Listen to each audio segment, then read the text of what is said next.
El vapor del té de manzanilla de Amalia Torres se elevaba en espirales como un listón danzando en el aire quieto de la mañana. Desde el porche de su modesta casa de madera de cedro podía ver el contorno de la Sierra Madre a lo lejos suavizado por la bruma del verano. Los únicos sonidos eran el canto de los pájaros y el crujido ocasional de la mecedora bajo ella. Paz ganada y saboreada. Esa paz se hizo añicos cuando abrió el sobre. Era papel caro, color crema, con bordes repujados. Perfumado innecesariamente. El tipo de carta que venía de personas que querían demostrar que tenían modales, no practicarlos. Los ojos de Amalia se entrecerraron ligeramente mientras desplegaba la única página escrita a máquina. Tras una cuidadosa consideración, creemos que la reunión debe reservarse solo para la familia directa.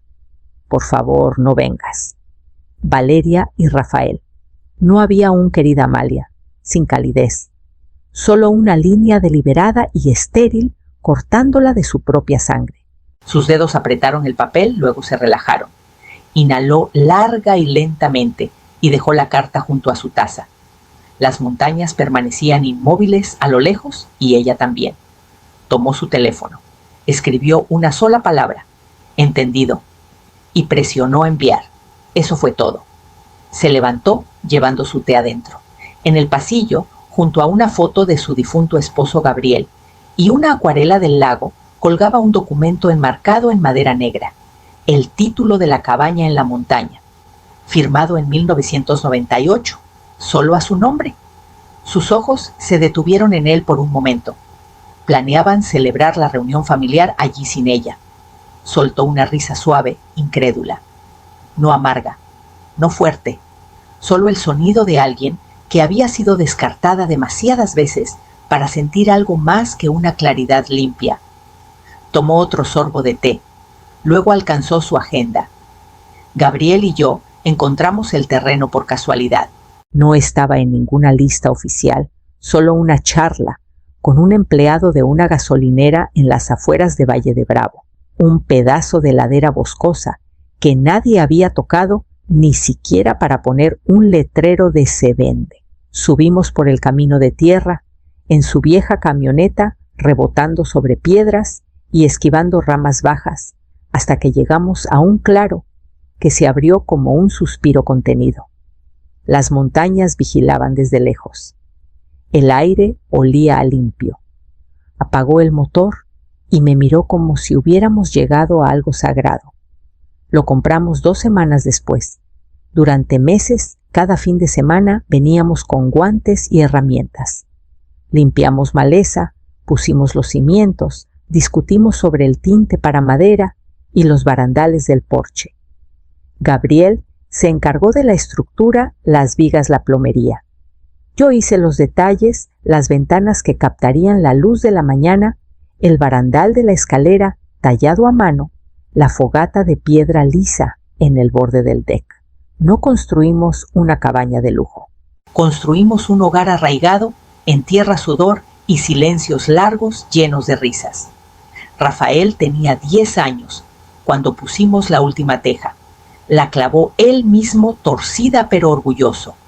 Llamó al lugar casa para siempre, y por un tiempo lo fue. Cumpleaños, parrilladas del 16 de septiembre, nevadas tardías que nos atrapaban con juegos de mesa y chocolate caliente. El tipo de recuerdos que suavizaban los bordes afilados del mundo exterior. Luego vino el diagnóstico de Gabriel. Rápido, agresivo, el tipo de cáncer que no espera. La última vez que vio la cabaña llevé su figura envuelta en una manta al deck y sostuve su mano mientras el sol se hundía tras la cresta. Susurró, no regales esto, y lo prometí. Nunca me volví a casar, no porque no pudiera, sino porque nadie más supo cómo construir algo conmigo desde cero. Después de que Gabriel falleció, actualicé el título, dejé mi nombre, como única dueña. No por egoísmo, por respeto. Todos asumían que algún día sería para Rafael. Pero las suposiciones son una herencia frágil, y nunca se lo prometí a nadie más. No pasó de golpe. Valeria era demasiado pulida para eso, demasiado estratégica. Sus métodos eran más callados, diseñados para ser negables. Una caja de regalo para Navidad llena de crema antiarrugas y un libro de dietas.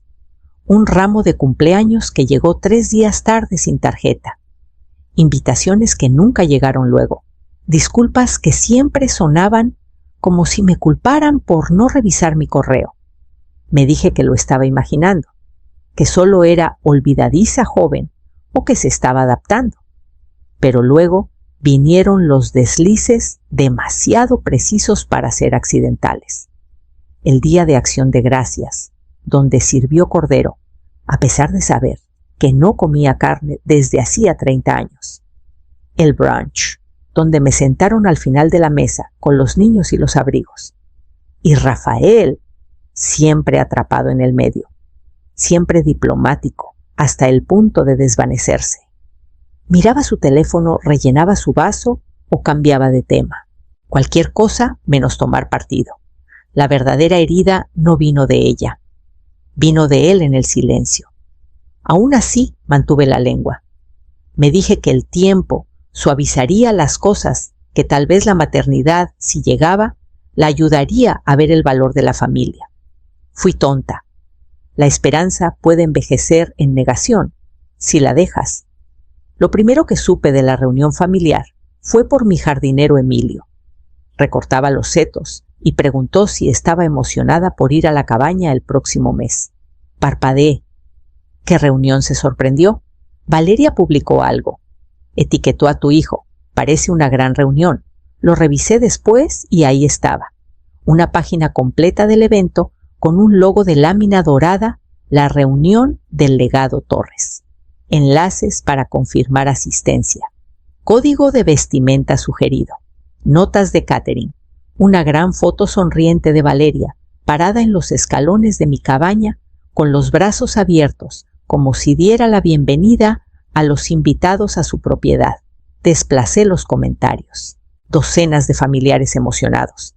Ni una sola etiqueta, ni una sola mención de mí. El pie de foto decía: no puedo esperar a ser anfitriona en el lugar donde todo comenzó. Y todo lo que podía pensar era: ni uno solo parece saber a nombre de quién está el título. Me tomó un día decidir que no iba a dejar esto pasar, no porque quisiera venganza.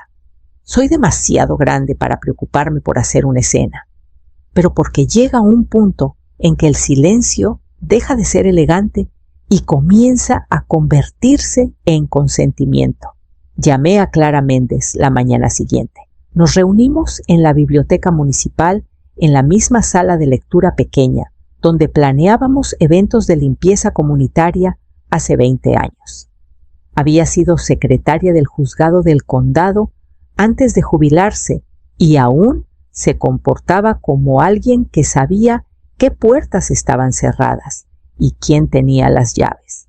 Apenas parpadeó cuando le conté qué había pasado. Bueno, dijo dejando su taza de té de Jamaica, si no te querían, allí no les debes tu terreno. Le entregué el título original desgastado en las esquinas, pero claro, mi nombre estaba solo. Sin codueño, sin fideicomiso, sin transferencia.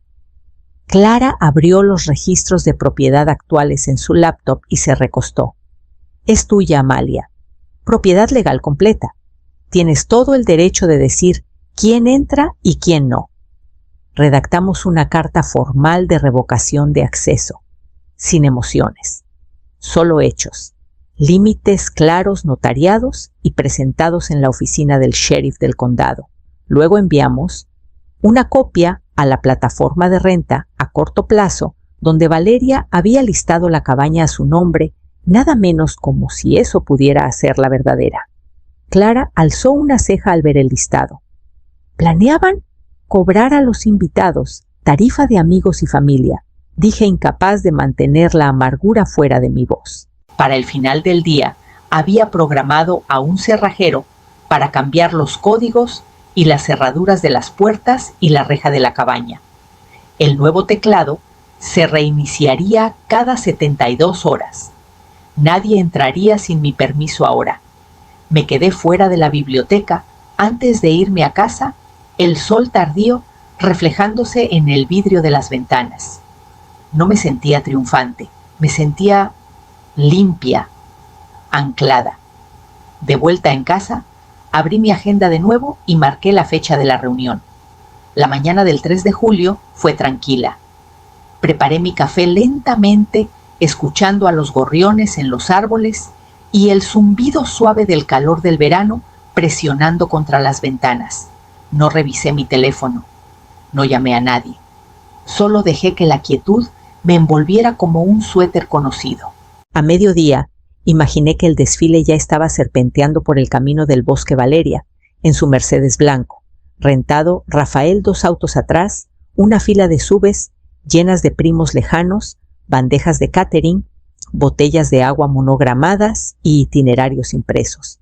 Habrían ensayado sus sonrisas probablemente, practicado sus saludos, posado de antemano para fotos espontáneas, y luego habrían llegado a la reja.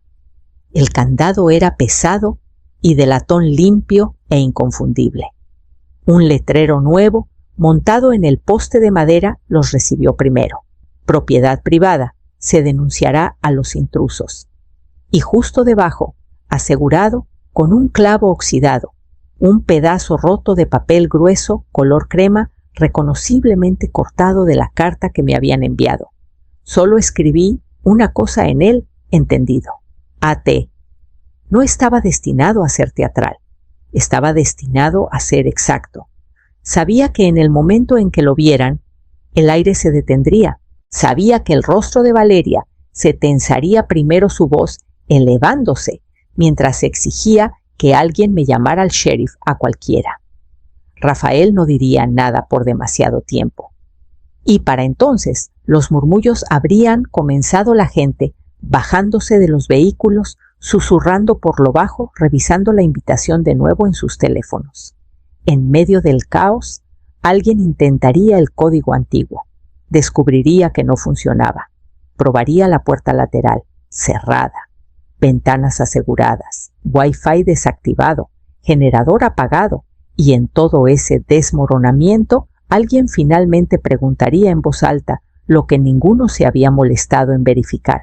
¿De quién es la cabaña? Doblé una manta en el sofá, regué las plantas y puse una olla pequeña de sopa para la cena. Mi teléfono vibró una vez, luego otra. No lo miré. En cambio, abrí la puerta trasera y salí al jardín justo cuando el viento comenzó a cambiar. Las llamadas comenzaron antes de que terminara mi té. Al principio las dejé sonar curiosa por ver cuánto tiempo pasaría antes de que se dieran cuenta de que no iba a contestar. La primera fue de Rafael, la segunda de Valeria, luego una cadena de números que no reconocí. Puse el teléfono boca abajo y lo dejé vibrar contra la encimera hasta que se silenció. Para la 12ª llamada lo apagué por completo. Me senté en la mesa de la cocina, preparé una taza fresca de manzanilla y abrí un libro gastado de cuentos cortos de Gabriel. No leí una palabra. Solo lo sostuve abierto mientras el silencio crecía a mi alrededor. El tipo de silencio que solía sentirse como soledad. Ahora solo se sentía ganado. Clara llamó al teléfono fijo un poco después de las 2. No lo están tomando bien, dijo, pero estás limpia. Hablé con la oficina del sheriff y la plataforma. Estás cubierta. Le agradecí. No preguntó si estaba bien. Sabía que no debía insultarme con eso. Lo que dijo en cambio fue: disfruta tu paz, Amalia. Y lo hice. Más tarde, esa noche, volví a encender mi celular. Vibró tan fuerte que pensé que saltaría de la mesa. 63 llamadas perdidas, 12 mensajes de voz, 17 mensajes de texto. La bandeja de entrada era una tormenta. Reproduje algunos mensajes de voz en altavoz mientras doblaba la ropa. Mamá, ¿qué demonios? Podrías habernos advertido. Amalia, estás arruinando todo lo que planeamos. Se suponía que sería una celebración. Hola, soy Esteban Cruz de Rentas Valle. Hay un problema con un listado de propiedad a tu nombre. El lenguaje pasó de la confusión a la indignación y a la desesperación. No escuché nada completamente, no pedían entendimiento. Intentaban recuperar el control, pero la cabaña no era solo sentimentalismo, era mía. Había pagado los impuestos, reparado el tejado, barrido sus pisos a través del duelo y el invierno. Pertenecía a mi historia, no a su espectáculo. Esa noche hice una fogata en el pozo del patio trasero y vi las llamas curvarse hacia las estrellas. No me sentía poderosa, me sentía completa, y en esa plenitud, algo que había estado callado por mucho tiempo comenzó a surgir. La mañana después del desastre de la cabaña, preparé un huevo pasado por agua y revisé mis mensajes. No buscaba nada en particular, solo trazaba los contornos del caos. Fue entonces cuando vi la publicación de Valeria. Algunas personas solo odian ver a otros celebrar, incluso la familia, sin nombres, sin etiquetas. Solo una foto de ella cuidadosamente estilizada frente a una reja cerrada, brazos cruzados, barbilla inclinada, como si el mundo la hubiera agraviado en lugar de la verdad. Los comentarios eran compasivos. Amigos y parientes lejanos respondían con corazones y frases de apoyo. Algunos preguntaron dónde estaba yo. Ella los ignoró. No respondí. Ya había dicho todo lo que necesitaba con una palabra. Esa tarde, Rafael me escribió de nuevo, un tono diferente esta vez. ¿Por qué tuviste que hacer esto? Podrías haber dicho algo. Miré el mensaje por un largo rato. Luego escribí. Lo hice. Dije, ¿entendido? Y ustedes hicieron el resto. No respondió. No hasta más tarde esa noche, cuando su coche entró en mi entrada sin previo aviso. Vi los faros barrer el seto. No me moví hacia la puerta. Esperé el golpe. Cuando abrí, estaba ahí, pareciendo más el niño que crié que el hombre en el que se había convertido. El saco estaba ausente, el cuello torcido, los ojos hundidos de una manera que me hizo preguntarme si había dormido. ¿Puedo entrar?, preguntó. Me hice a un lado. No se sentó, solo rondó cerca de la mesa del comedor, cambiando el peso de un pie al otro. Podrías haber hablado conmigo, dijo finalmente con voz tensa, antes de hacer todo esto. Crucé los brazos. Podrías haberme defendido antes de enviar esa carta. Su rostro se quebró un poco. No quería causar problemas. Pensé, se detuvo, luego suspiró. Pensé que ella solo quería mantener las cosas simples. Dejaste que me desinvitaran de una cabaña que no es de ella, dije. Y pusiste tu nombre en eso. Bajó la mirada, como si el peso de eso finalmente lo alcanzara. Lo observé por un largo momento, luego señalé la silla. Se sentó sin decir palabra. Nos sentamos en el silencio que solo crece entre dos personas que se han quedado sin excusas. Dejé que el silencio se extendiera no por enojo, sino por necesidad. Había pasado tantos años llenando el espacio por él, calmando, suavizando, retrocediendo. Esta vez no. Sin decir palabra, alcancé el cajón junto a la mesa y saqué el sobre que había guardado desde que Gabriel falleció. Puse el título en la mesa centrado entre nosotros. Lo miró como si pudiera incendiarse. Esto, dije en voz baja, nunca fue solo un edificio. Tu padre y yo construimos esto con nuestras manos. No lo heredamos ni lo compramos listo. Limpiamos maleza, pusimos cada tabla. Cargué madera por esa ladera con botas de nieve. Él talló el barandal con un cincel y una oración. Rafael parpadeó mirando el documento. Sus manos descansaban en su regazo inmóviles. Solías llamarla la casa para siempre. ¿Recuerdas?, pregunté. Porque decías que se sentía como si el tiempo se detuviera allí. Asintió lentamente. Luego dejaste que alguien la tratara como un escenario para fotos, un lugar de renta. Ella comenzó tropezando. Pensé que no te importaba. No habías subido allí en años. No me habían invitado en años. Eso caló.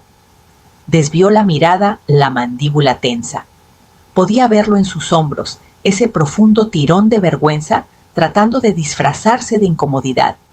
Ella solo pensó que sería mejor sin conflictos, murmuró, y tú estuviste de acuerdo. Firmaste una carta diciéndole a tu propia madre que no viniera al único lugar que nunca he dejado de llamar hogar. Me levanté entonces, no dramáticamente, solo para dejar claro que no iba a consolarlo en esta parte. No fue descuido, Rafael, fue crueldad. Y lo sabías cuando sellaste ese sobre. Me miró entonces algo crudo y sin protección en sus ojos. El niño, que una vez corrió descalzo por ese camino del bosque sonriendo, aún estaba allí, en alguna parte, pero esta vez no ibas a alcanzarlo. Esta vez, si quería regresar, tendría que encontrar el camino él mismo. Para el lunes, la reunión estaba oficialmente pospuesta. Así lo expresó Valeria en su breve actualización en línea, aunque para entonces la mayoría de las fotos ya habían desaparecido de su cuenta. Las camisetas a juego, los menús de catering, los avances escenificados borrados, como si el borrado pudiera reescribir la realidad. Lo que quedó fueron los mensajes silenciosos. Una prima de Guadalajara, que no me hablaba en 5 años, escribió para decir que lo sentía, que no tenía idea de que no me habían invitado. Otra tía ofreció venir a visitarme un fin de semana solo nosotras, sin alboroto, solo tiempo. No respondía la mayoría, no aún. No estaba enojada, solo no estaba interesada en remendar una mesa en la que no me habían ofrecido un asiento en primer lugar. Valeria nunca se comunicó. Supongo que la humillación hace su propio tipo de silencio. Rafael envió un mensaje 2 días después. Entiendo si necesitas espacio. No respondí.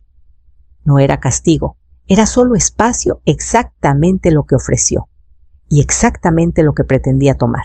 El sábado siguiente llené un termo de café y conduje al norte. Los caminos serpenteaban por el bosque como viejos amigos. Al salir de la carretera y tomar el camino de grava, una brisa atrapó la punta de mi bufanda. Los árboles eran los mismos. El musgo aún se aferraba a las rocas. La cabaña estaba justo como la dejamos, excepto ahora, con un candado que solo se abría para mí. Adentro, abrí las ventanas para dejar pasar el aire. Encendí una vela en el fogón y puse las botas de Gabriel junto a la puerta. Se sentía como poner un lugar en una mesa que había esperado demasiado para estar llena de nuevo.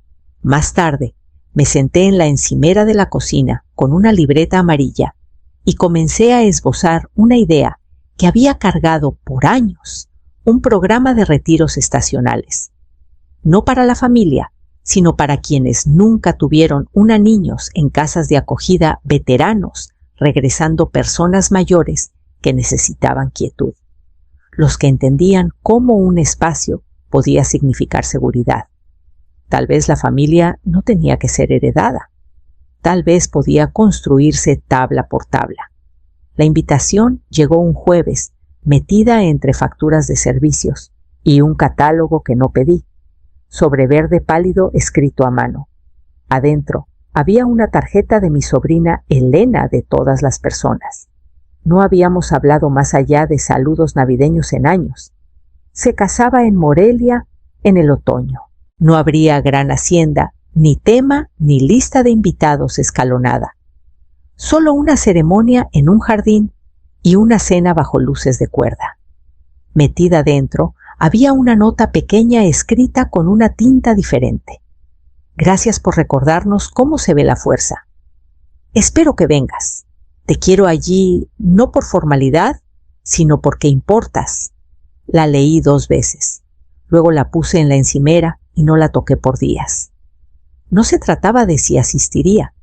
Se trataba del cambio silencioso en cómo la gente empezaba a verme no como una reliquia del nombre familiar, sino como alguien que finalmente había trazado una línea lo bastante profunda para ser vista.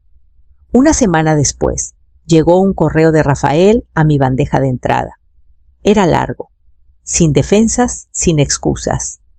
Solo un desempaque lento y deliberado de años en los que se permitió ser guiado por la facilidad, por la imagen, por el camino silencioso de menor resistencia.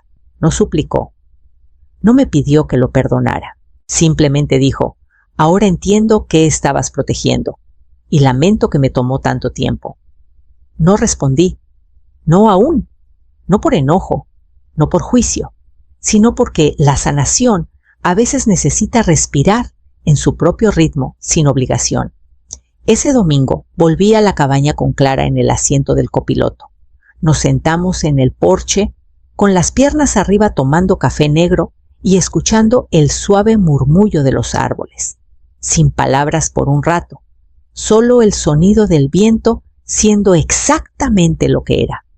Luego me miró y dijo, ¿alguna vez te arrepientes de no haber peleado más fuerte? Sonreí. No, peleé a mi manera en silencio, pero me aseguré de que me escucharan, porque a veces el silencio no es rendición, es soberanía.